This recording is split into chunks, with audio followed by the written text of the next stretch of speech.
I think it took me a very long time to realize that I could move forward with him. I could, I could still kind of cherish that presence and have that piece of him and that element of him, but also learn to live and learn to thrive and learn to feel joy and all of those things without having to like erase this thing from my life. And that was an important shift that was a combo, like we're saying, it was a combo of time and effort. Welcome to Lost and Found. On today's episode, we have Annie Sklaver Orenstein.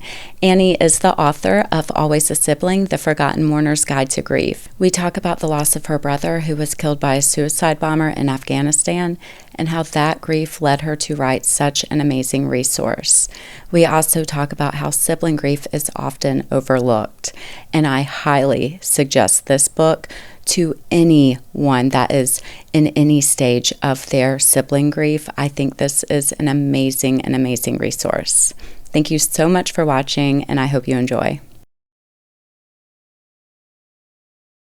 Annie, thank you so much for being here. I really appreciate it. Thank you so much for having me. So before we get started, I just want to say your book, Always a Sibling, I think it is such a great resource. And you're so welcome. I know it was intended for siblings, but my mom died and I got so much out of it. Wow, thank you. That's amazing to hear. I felt I really understood who you were through your writing. It was honest, matter of fact, and it's so funny because today you posted this, but I wrote this down days ago, that I love how you brought an active awareness of taking action in your own healing with grief. Mm-hmm. And you posted that today. And I did. Oh, that's so funny. It is funny. It is such, I feel like it is such whenever you realize that, it's such a milestone and such a necessity to move through it. Yes, because I remember, I'm trying to ask people like, what helped and like, how does it get better and how do we do this? And you often get the answer of like time, right? And I agree that time helps. Time certainly, helped me. But I think I understood that to mean that I just kind of had to wait it out.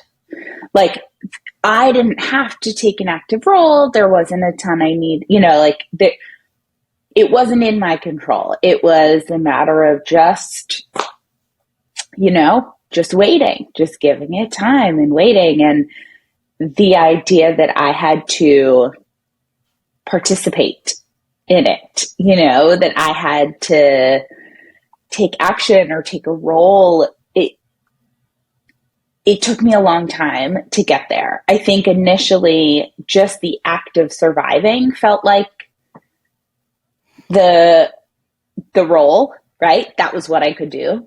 And then as surviving daily got a little bit easier, I was like, okay, now we wait. And once I really started trying to put in the work and like, okay, how do I deal with this? How do I move?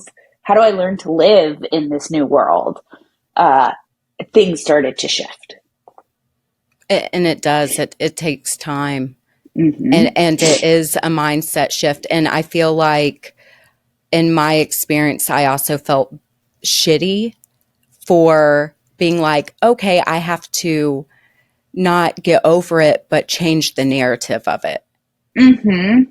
And so that was a huge thing for me. I felt kind of guilty about that.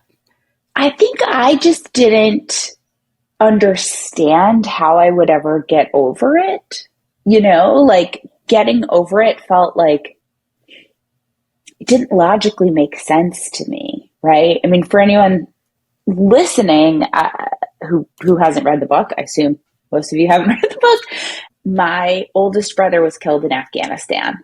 And he was 32 years old. It was just before his 33rd birthday. And, I think from very early on, I was like, you don't get over this kind of thing. My brother's dead, and I don't want to get over it because I don't want to get over him and his existence. And I didn't understand how you could like get over something like that. And so I just kind of assumed I just needed to learn to live in this shitty place, because if the options are live in a shitty place where you still hold on to some piece of him, or, you know, quote unquote, get over it, getting over it felt like erasing him. It felt like erasing his existence. And I just had no interest in that. I would rather live in the shittiest of shit than erase him. And I think it took me a very long time to realize that I could move forward with him. I could still kind of cherish that presence and have that piece of him and that element of him, but also learn to live and learn to thrive and learn to feel joy and all of those things without having to like erase this thing from my life. And that was an important shift that was a combo, you know, like we're saying, it was a combo of time and effort to get there. Yeah. You said that your brother died in, I don't know if you said that he died in 2009, but yes. And could you share that? Because we just got straight into it. Could you share that experience and how your book, Always a Sibling, came to be? Sure. Yeah. So, Ben is my oldest brother. I have two older brothers, and Ben is the eldest of us. And he joined the reserves back in 2000. And it was a different time. It was pre 9/11. It was pre a lot of things. And he ended up, this was his second deployment. He deployed first to the Horn of Africa in 2006. And then he was deployed again to Afghanistan on a stop-loss order in 2009. And about 3 months into his deployment, almost to the day, actually, I think he shipped out July 6th, and this happened October 2nd. He was killed by a suicide bomber in Afghanistan.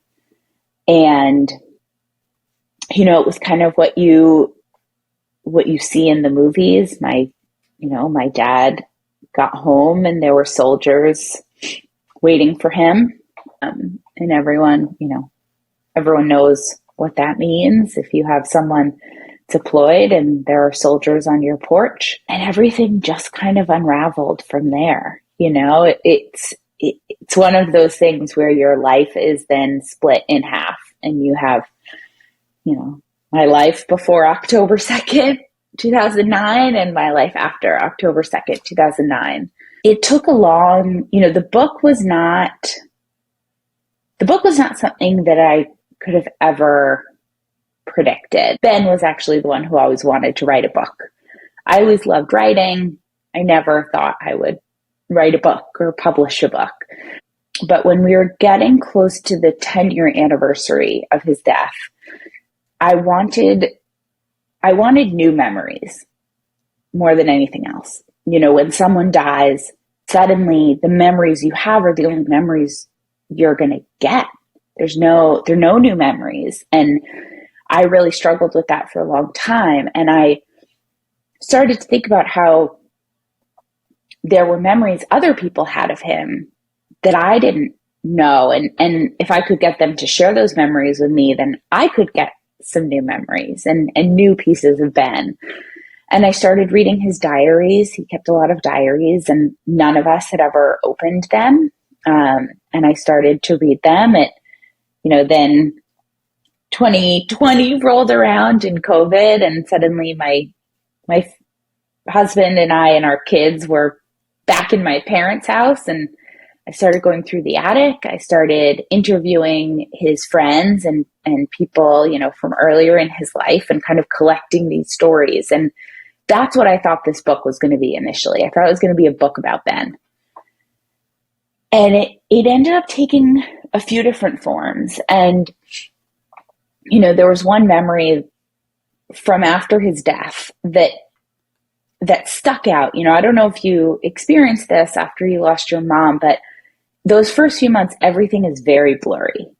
I don't remember most of it, but there are a few like flashbulb memories. And one of them was going to a bookstore and trying to find a book on sibling loss. And I remember looking through like the index and the table of contents in these books, and there was nothing said anything about siblings. And I took that to mean that siblings weren't supposed to grieve. And as I was working on this book, I kept thinking, there's still no book for siblings that resonates with me and that, really spoke to me. And the book ultimately became that.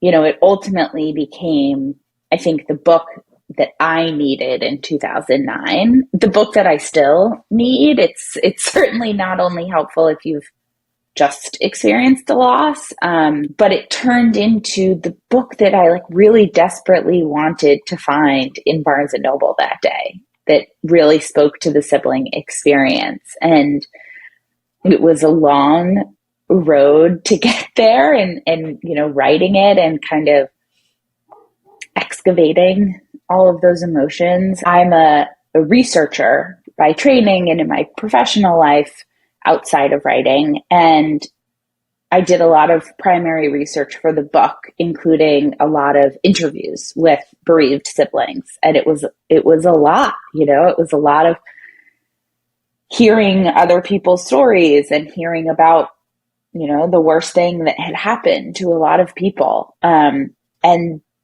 their stories are then woven throughout the book, so that it's not just the story of, a little sister whose brother was killed in Afghanistan, but it's really like the story of all of us, and, people who lost siblings at different ages and to different causes of death and with different types of relationships, some stories of people who had really hard relationships with their siblings. And, I think my goal was ultimately to kind of make a book where everyone can see themselves reflected in there, or some aspect of their experience reflected in there.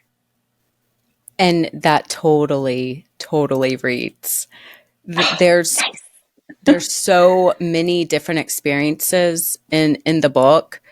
And I was reading it on my way to Egypt, and just reading some of the experiences and some of the estranged relationships and stuff, I was just sobbing and had to hide it from everyone. But yeah, no, it totally read. And the way you did the whole book, I loved the inserts from other people that had lost siblings. And I wanted to ask you, did you find interviewing people that had lost their siblings, did you find healing in that journey or connection with those people? I did. And you know what? When people ask me about those interviews, they always ask if they were hard. And I think you're the first person who asked if there was healing or, if there was connection. And my response has always been, no, they were beautiful. I got so much from them, and I got this connection from them. So yes, absolutely. And I didn't expect it. I thought they were going to be just really hard. And I mean, they were hard, but they were hard in that really wonderful way where you are getting such a clear benefit from it, and a clear payoff. And I never I never did any kind of group therapy or, support group.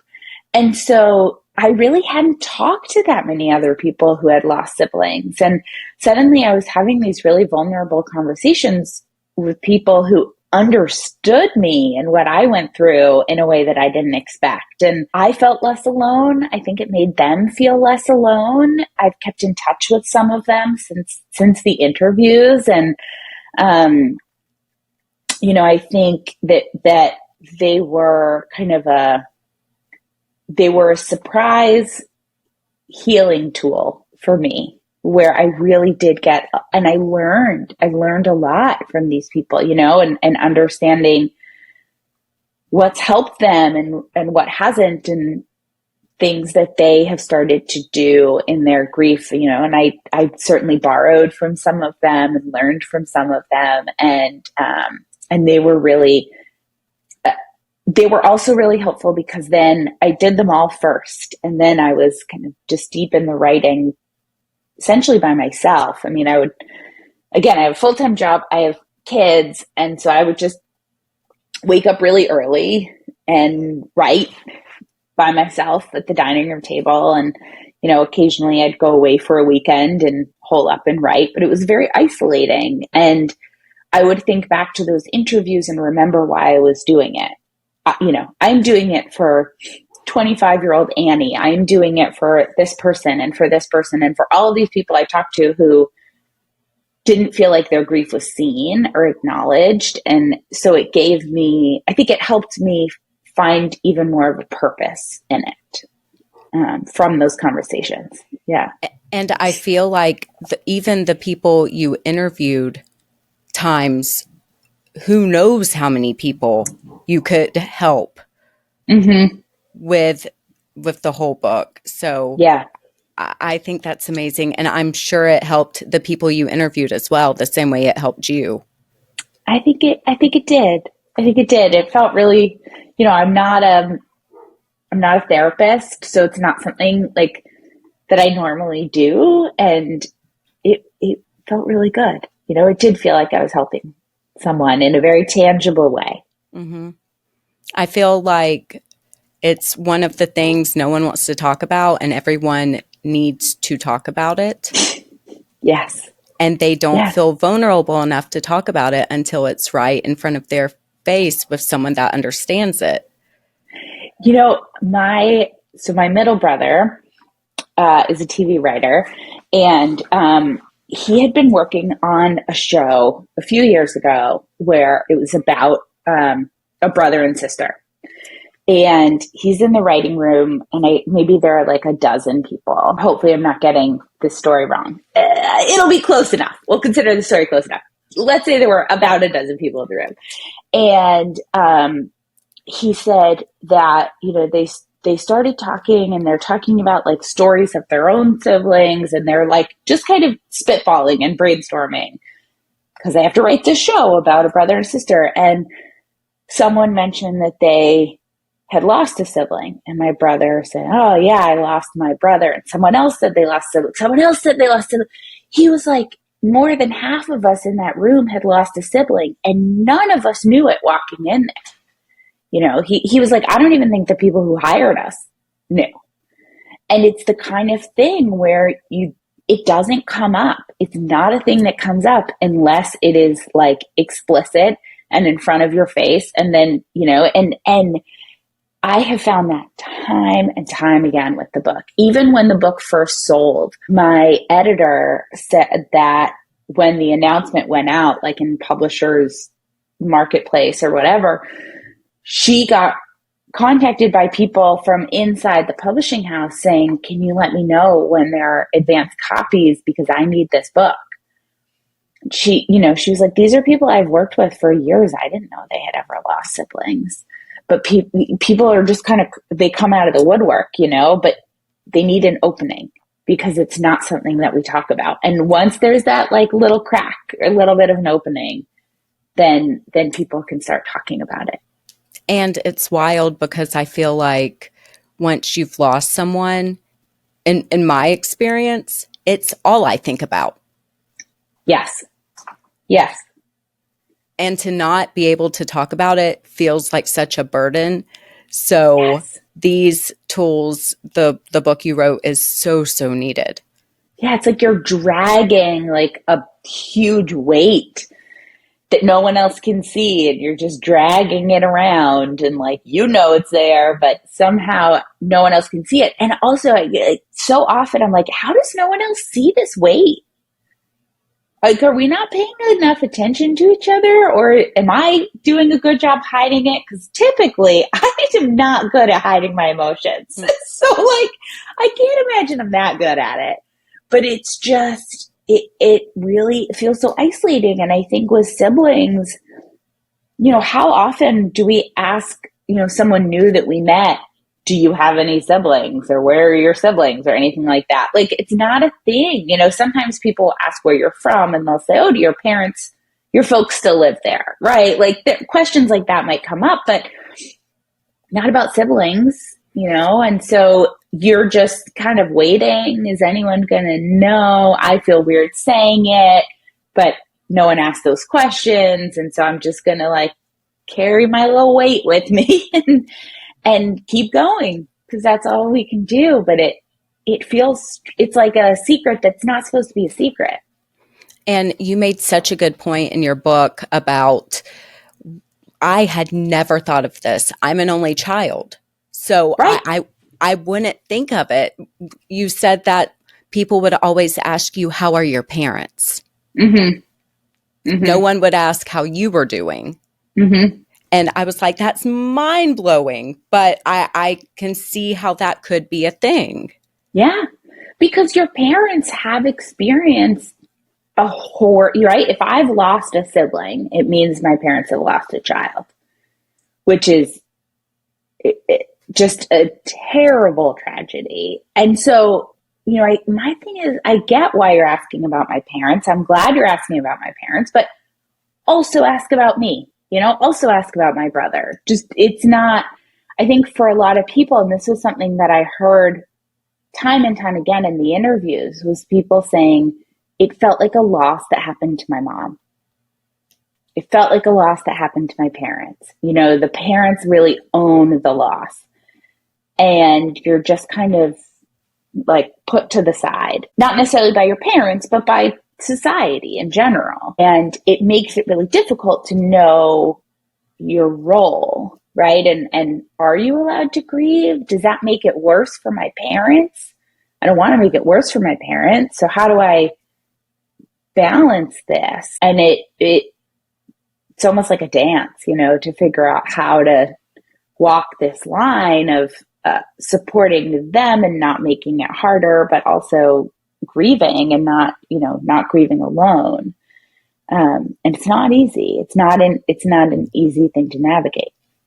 Did you find during that with you, did you find that you hid or molded your grief around what you felt your parents needed? I mean, I would say again, I am pretty bad at hiding my emotions, but I certainly, if I was really upset, I would hesitate before calling my parents, because it's like, okay, either they're actually having a moment where they're okay, in which case I don't want to trigger them, or they're in a moment where they're very much not okay, and I don't want to make it worse.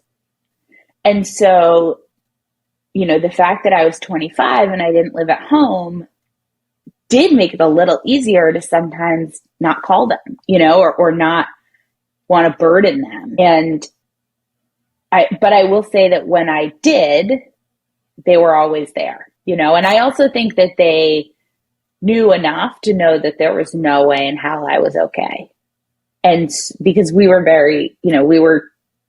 very close in like a very typical way. And so they knew that I wasn't okay. And so, they would check on me all the time. And so I also think they wouldn't have really let me hide it or get away with hiding it, but they also wouldn't necessarily be the first person I would call, because I was so nervous about making anything worse for them. And I didn't want them to worry about me, because they had enough to worry about. And so it was very difficult to figure out how much to talk about it or not to talk about it. And, how do I let them know I'm grieving without having them worry? And I don't know that I did a good job of it, but it was certainly something I was conscious of. So in your book, you broke the book up into 3 sections: with, without, and within. Could Yes. you explain a little bit of that for our listeners? Yeah. So one thing that I found with siblings, especially when I was doing the interviews, was that people always, it seemed like they always had to qualify their relationship and like why it was okay that they were grieving. And that kind of made me sad because I felt like it doesn't matter if you were close or not, if you had a good relationship or not. You spent a lot of time with this person growing up. They molded you into who you are now, for better or worse. Maybe we became who we are to be the opposite of our sibling, but they still had an influence. And so, of course, you were going to grieve. And so that first section with is like, my goal there is to help people get to a point where they can feel ownership over their loss without a qualifier, right? Where it no longer feels like just something that happened to my mom or something that, that I need to qualify when talking to someone, but that people understand why they can own this loss and why it's significant. So with really focuses on the sibling relationship itself, the impact of the sibling relationship on our psychological and social development, the impact that siblings have on us through our lives. A lot of this is from academic research. And then also, kind of processing things that happened while our siblings were alive and, how to deal with those more difficult or fraught relationships, what to do when you were estranged, or in some cases, siblings you never knew. Maybe your parents lost a child before you were born. That is going to significantly impact how you are raised, but you don't know, you never met the sibling who died. And so it's really focusing on that and about our memories of them. And some of those memories might be very traumatic. So kind of processing the relationship and what life was like with them present. Then we move into without, which is really that acute phase of grief right after the death, the anger, loss of identity, the depression and deep sadness, and those really, really heavy emotions, dealing with our parents, dealing with these new family dynamics, like it's kind of that waking up in a new world and you're like, what the fuck is happening? That's without. And it really is that. What I found, at least for me, was it was this phase where all I felt was the void of his absence. And within is really when I was able to start filling that void a bit. The way I describe it is like I have this bend-shaped hole in me, in my heart. And for a long time, it was just a hole. And that was what I focused on, was this void and this absence. And I have learned to kind of stuff it full of little things, and ways to carry him around with me. And that's within. It's really about like integrating them into our lives and carrying them with us. Or in some cases, kind of cutting those cords and not carrying them with us, because some of these relationships are perhaps really traumatic and not memories that you need to continue to carry around and harp on. And so it's kind of figuring out how you move forward and with what elements of them, and what you bring forward into your life in this new reality, that you probably don't want to be in, but you're in it anyway. Exactly. You had a whole chapter dedicated to anger. Yes. And I loved that because it's such a thing. Like with my mom, I did not know who I wanted to be angry at, but it was always someone, myself, her, like I would play the blame game. It was, I wanted to be mad at someone all the time. So what was the biggest lesson you learned from your anger, and how did you overcome it? My anger had like a very physical manifestation. I think because I didn't know who the fuck I was supposed to be angry at, right? I mean, was I angry at my brother for joining the army in the first place? Was I mad at the military? Was I mad at him for going when it was a stop loss order and he could have gotten out of it? Was I supposed to be mad at the suicide bomber? But like, he's dead too. There was like no place for my anger, I think. I just like felt it, but I didn't know who it was directed at. And so it took this very like physical manifestation where I just constantly wanted to break things and like, not constantly, but I just like when the anger would come, you know, I wanted to break things. I wanted to hit things. I felt it very physically, and that scared me because I'm not an angry person. I'm not a violent person. I don't even know the right, I know there's like a right way to make a fist so that you don't break your thumb if you punch someone, but I don't actually know what that is. Like, and so when I felt that anger, it scared me because I felt so out of control. And I remember there's a story that I write about in the book where I was living alone and I walked into my apartment and I was like, I need to start breaking things. I just need to break things.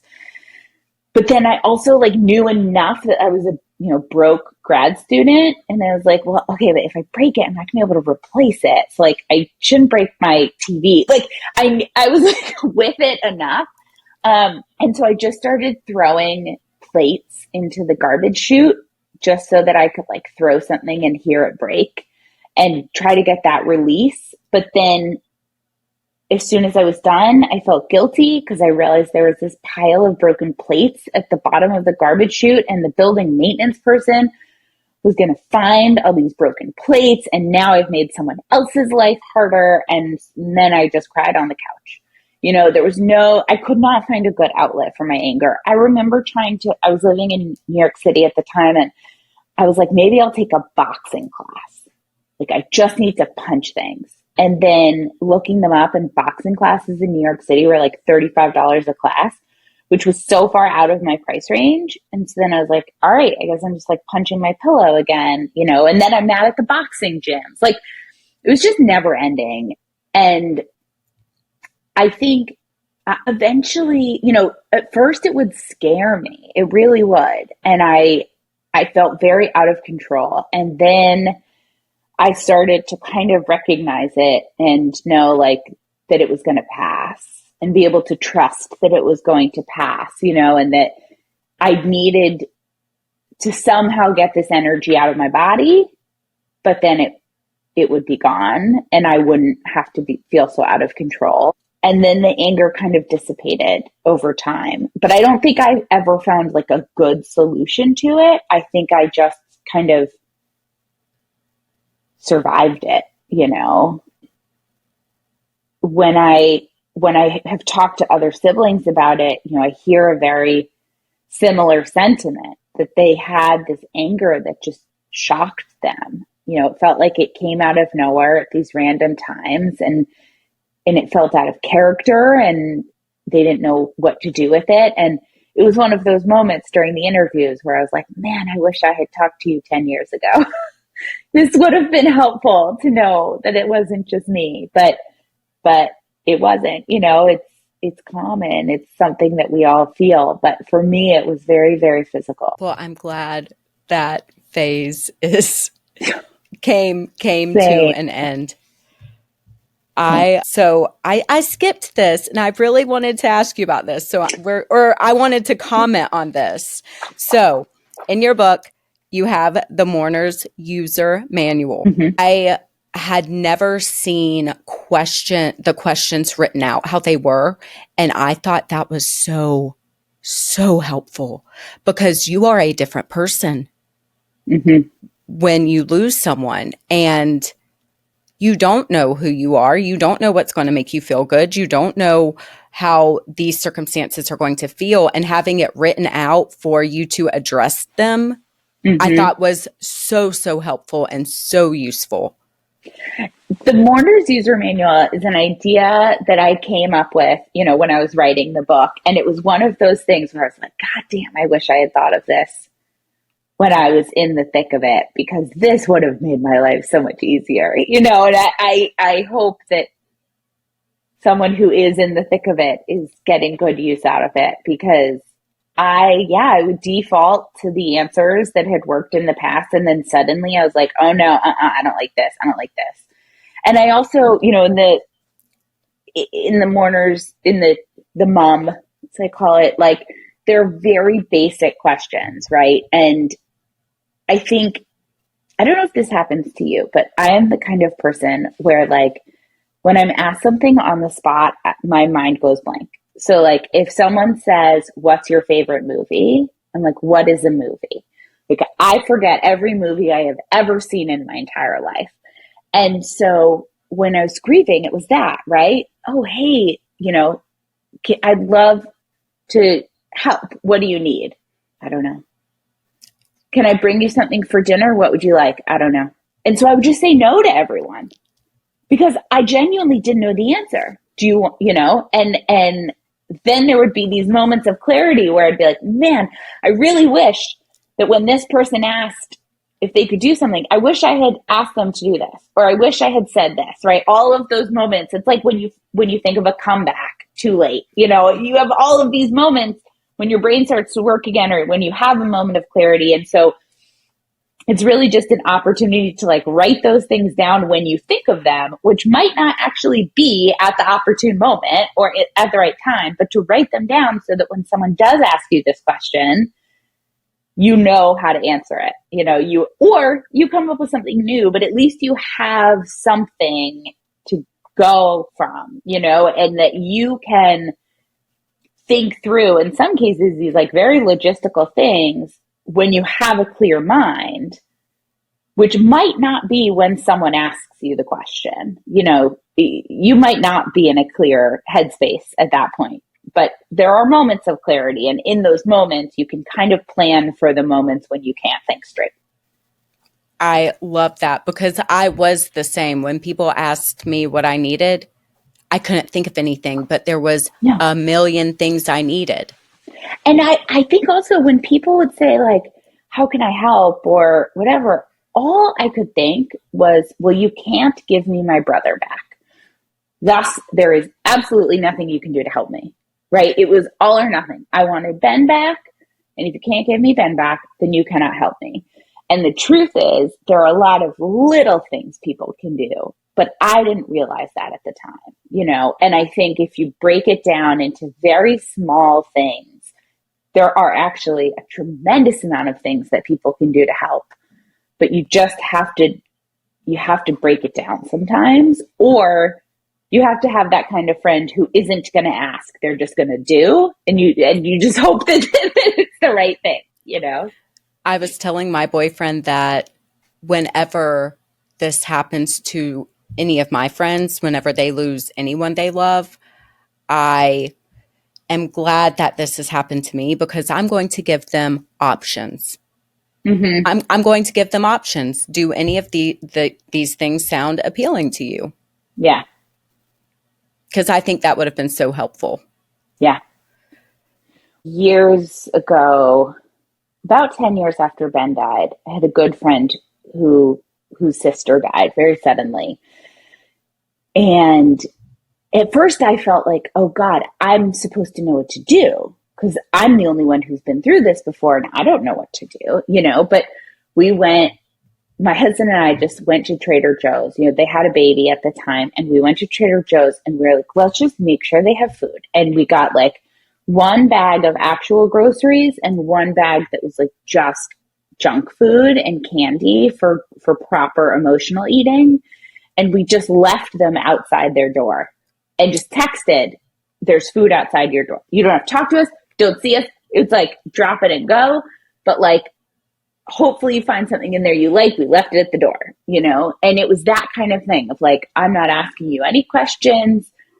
You might not like any of this food, in which case I'm really sorry, but, like, here's something. and something that you don't need to ask for and you don't need to come up with on your own. And I think that's something we can do, is just do.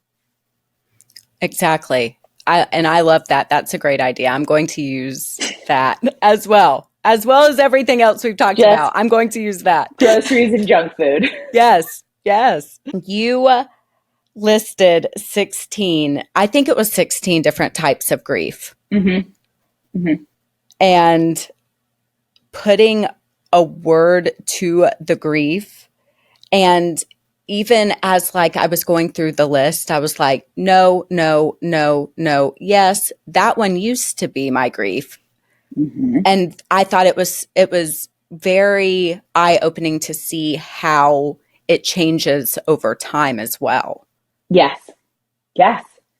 And when I look back on them, it's the same kind of thing where I'm like, oh, I used to, and it actually helped me realize, in a way, it helped me realize how far I've come, because, when I started this whole project, it was 10 years since Ben died. By the time I was writing that part of it, it was probably 12 or 13 years since Ben died. And I don't think I would have said that I had experienced any growth or, that anything like that. But then I'm reading through that, and I was like, oh, I used to struggle in this way. I used to have this kind of grief, and I don't. And now it's turned into this. And I think that's part of why it's so hard, is because there are so many different forms of grief, and they're not mutually exclusive. So you could have any combination of them at any one time, and then they change. So, but for me, knowing that something has a name is very helpful and very powerful, because if it has a name, then I know I am not the first person who has ever felt this way. There have been enough other people who experienced this that it was studied and it was named. Mm-hmm. And that makes me feel less alone. Maybe it's the researcher, scientist brain in me, but those, knowing what it takes to get to a formal name for something, I feel less alone in that. And so when I first learned about those, it was a moment where I was like, how has no one told me this before? I've been to a lot of therapists. Why didn't no one use these terms with me before? But it made me feel less crazy. It made me feel like, okay, this is valid, what I was going through, and also, okay, I've really come a long way. But I still have, I still grieve in this way, in this way, in this way. But I think it was a really, really helpful framing for me. I agree. You said therapists had never told them to you. The only one I knew from that list was prolonged grief, because I had to look up the code that my therapist wrote down on my little bill. And I was like, so I Googled that for days. And they didn't even tell you that you had it. It was just the code. Mm-hmm. Oh my God. Yeah. Yeah. So yes, I thought that list was super, super helpful. I remember at one point, I think early on in writing the book, maybe it was before. No, I think it was while I was writing the book. My mom said, did anyone ever mention anything about something called traumatic grief? And I was like, oh yeah, I've read about that. And she was like, I had a therapist who said that's what I had, and that we would have all had it because of his cause of death. Did your therapist tell you that? And I was like, no. She said I had PTSD, but she didn't say that the combo of PTSD and grief actually has a name and that it's a thing, and I had kind of fought the idea of PTSD because I felt like the other service members who were with my brother that day, who saw him die, well, they have PTSD, but I wasn't there. Why would I have PTSD? I didn't see this thing happen. And in researching it, I'm like, oh, I have PTSD. And this is a real thing. This is a trauma. I don't have to see it happen for it to be my trauma. But I didn't know that. I didn't understand that. And it I don't know, I think it helped me be a little bit nicer to myself once I realized it. Because before I had nightmares for a long time, and I felt like, you know, I shouldn't be having nightmares. Those other guys should be having the nightmares. Why am I having nightmares? You know? And it helped kind of unlock something for me once I was like, no, actually this is how it works. Yeah. Yeah. I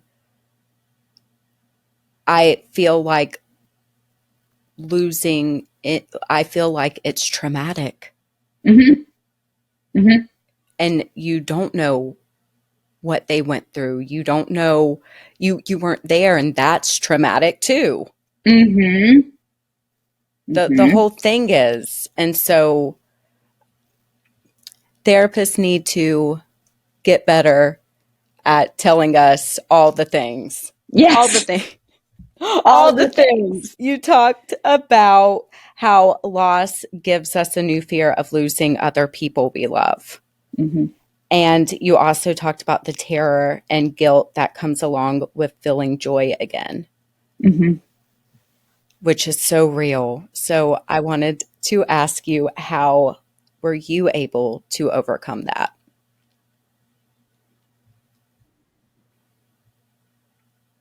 I think at first it was just kind of, it was this process where like I would feel happy or joy, and then I would immediately feel guilty. Like, how dare I feel anything good when he's dead? You know, it somehow made it okay. Like, that feeling joy meant I was fine and everything was great, and that the fact that he's dead didn't matter. You know, in my head, it was very all or nothing. This idea that you could feel multiple emotions at the same time was, nope. I was like, I'm all in. I'm grieving, or I'm fine and I don't care that he's dead. You know, it was very black and white for me. And these moments of joy would break through, you know, hanging out with my nephew or having some kind of achievement, you know, finishing grad school, and these moments of joy would break through, and then I would feel guilty, like I was doing this disservice, you know. But I also felt like I kind of didn't recognize myself because I was such a joyful person. I mean, when Ben was killed, I was in grad school for toy design. Like, my job was designing toys. And then for like a few years after he died, I was working in the toy industry. Like, I am very much a joyful I have a poster of Miss Frizzle's dresses, you know, like that's my vibe.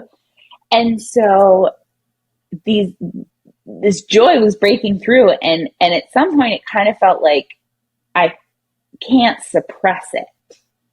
And but I also didn't really know how to hold them both at the same time. And that, it took time and it took practice and it took realizing that he wouldn't be mad at me for being happy. You know, this idea that I have to be sad all the time, or that being happy was somehow a disservice to his memory. Like, I just realized how absurd that was, you know, and that it was the opposite of what he would have wanted, and that it would make him very sad to know that, you know. And it still took like real concerted effort sometimes to be happy and to try to find the moments of joy.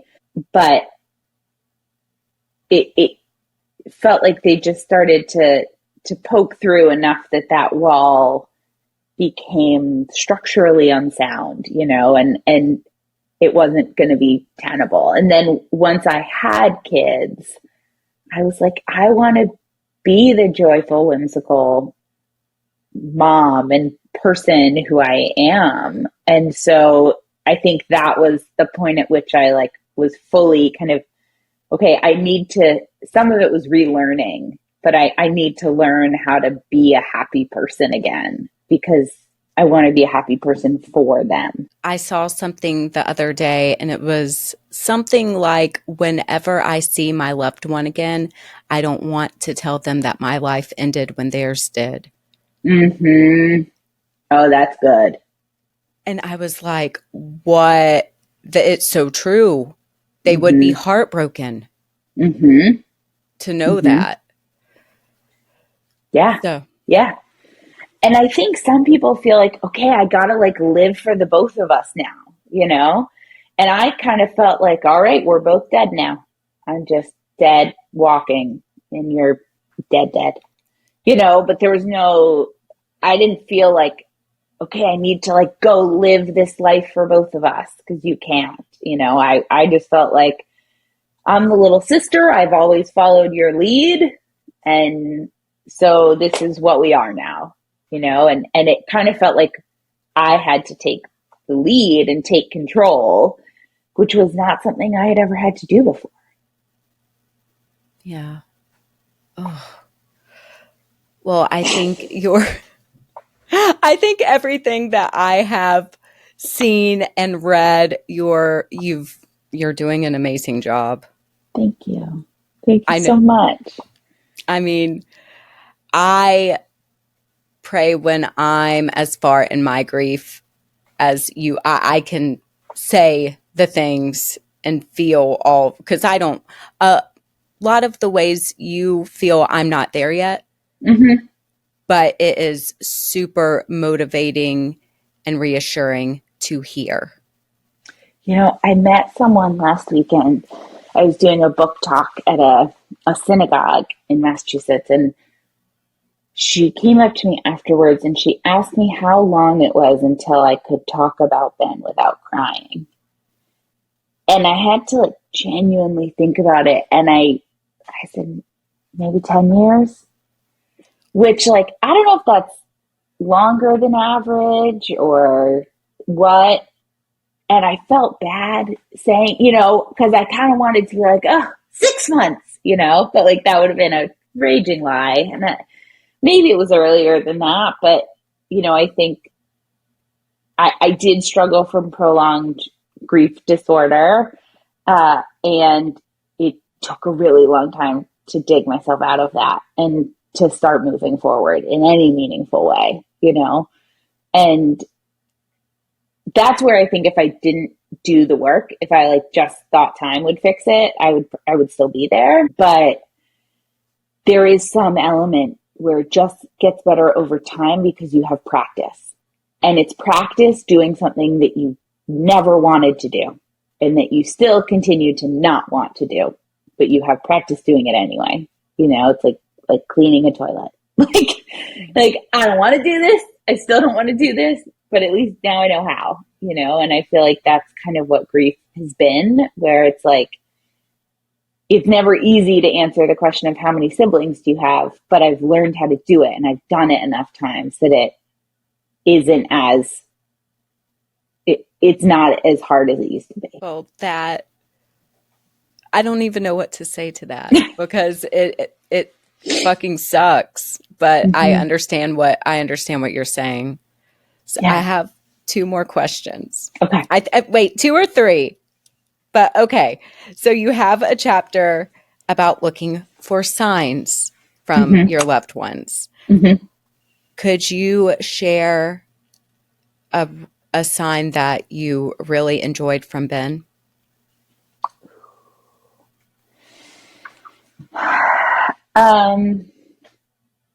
Yeah. So, my son went through a really, really strong Bon Jovi phase. He did Don't Stop Believing, right? Yeah. No, sorry, Journey. He also went through a really big Bon Jovi phase, but they were very into both my kids, but my son especially were really into Don't Stop Believing. And it was like playing it all the time. And we get in the car and my son asks us to put on Don't Stop Believing. And in unison, my husband and I are like, no, absolutely not. we cannot listen to Don't Stop Believing one more time. And my husband was like, we're just listening to the radio.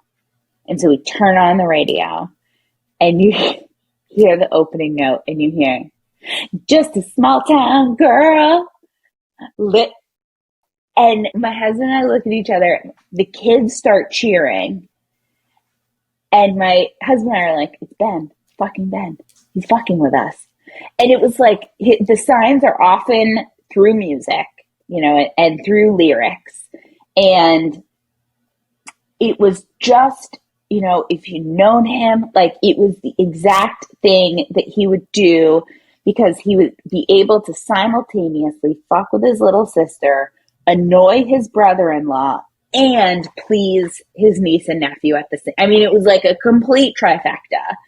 And my husband and I were both like, Ben, like, what? Don't make us listen to this again. But there are moments like that where it just feels like exactly what is happening, because it just, you just kind of get this gut feeling, you know. One other one, the day that my final manuscript was due, like all of the final edits and everything, I was supposed to go to an Indigo Girls concert with two of my friends. And I loved Indigo Girls, and they were also my brother's favorite band. So I was trying to get these edits in on time. And we were going to see them in New Haven. And I was telling my friends that the first time I saw Indigo Girls was in New Haven, but it was at this theater that I think doesn't exist anymore. And we walk into this concert hall, and I realized very quickly it's the exact same place. It just has a new name. So I'm like, you know, thrown back to 1997 immediately. And then I was like, I'm going to check out the merch. Like, I feel like today was a big day. I should get something, you know, to commemorate it. And their set is a big bookshelf and all of these banned books. And the t-shirts for sale have a little library card on the front, and the back are books. And I didn't even put it together at first. And my friend was like, is that the sign you were looking for? The fact that the shirts they're selling are books?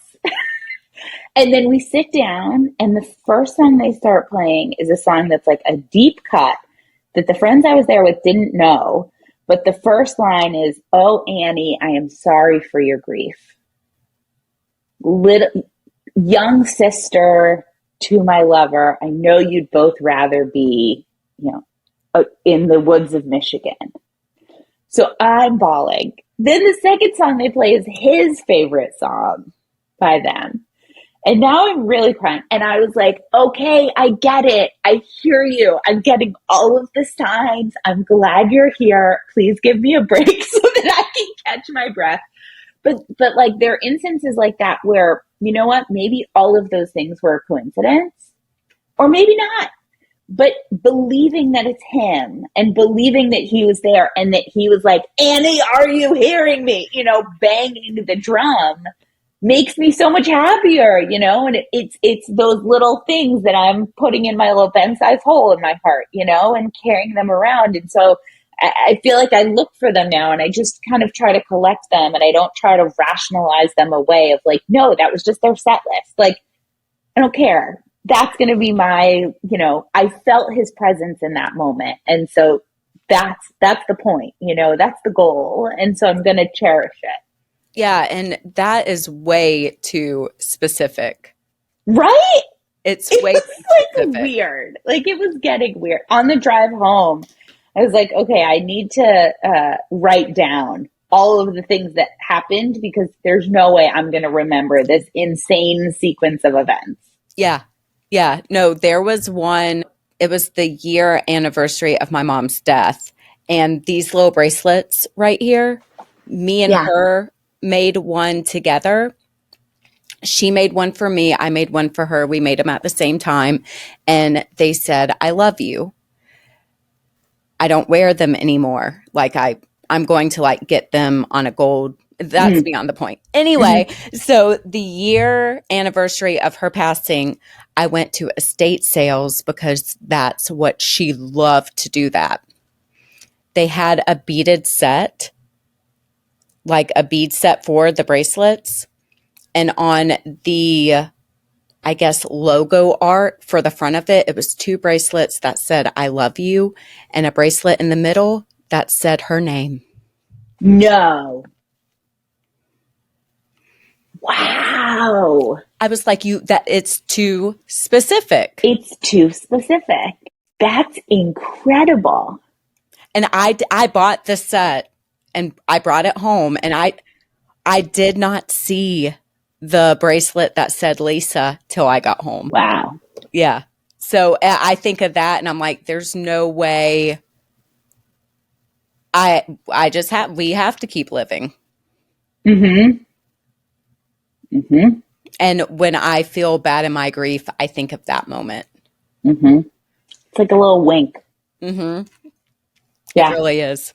So what if you could talk to 25-year-old Annie that was going through it, what would you tell her? I think I would just like give her a really big hug and reassure her that she's doing everything she could do. You know, I think I felt like I was doing it all wrong and like I didn't know what I was supposed to be doing. And I think I would just tell her to be a little bit nicer to herself and not to lose herself, but to, you know, that I don't think 25-year-old me would have believed me if I said it got easier. So I don't even know that I would bother, but I would give her a big hug and I would tell her to find people to talk to. I think that if I had talked to other siblings, if I had found, you know, some kind of support group or something, I think that would have helped me a lot. I had wonderful friends who helped me through, but I do think that if I could have found a community of people who knew what this specific type of loss was like, it would have been really helpful. Yeah. And it was kind of like Facebook grief groups or that kind of thing. It required more work, you know, especially to find a group like for siblings. But it would have encouraged her to try to find other people who knew what she was going through. What advice would you give to anyone that is new in their loss? I think for siblings specifically, I would just encourage them to allow themselves to grieve. Because that was something that I just saw time and time again throughout the research. And something that I hear a lot from readers is, you know, this feeling like they didn't feel like they were really allowed to grieve, or they didn't know how to kind of grieve and help their parents. And so a lot of people put their own grief kind of on the back burner.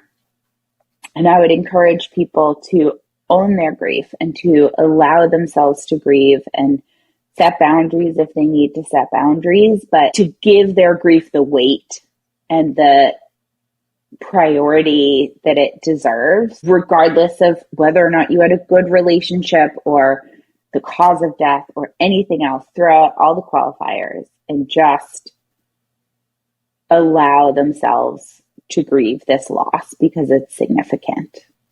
And I think that's the like number one thing that I want people to feel like they have permission to grieve this loss in all of its complexities. Yeah, absolutely.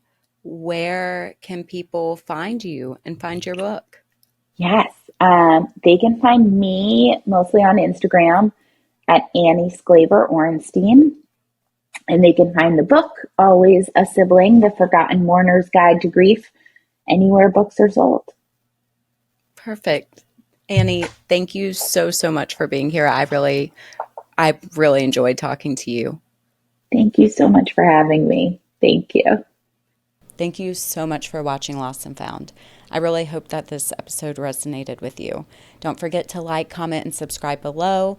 There will be new episodes every Friday, and grief is fucking hard, and you don't have to do it alone. And I love you, and I hope I see you next time.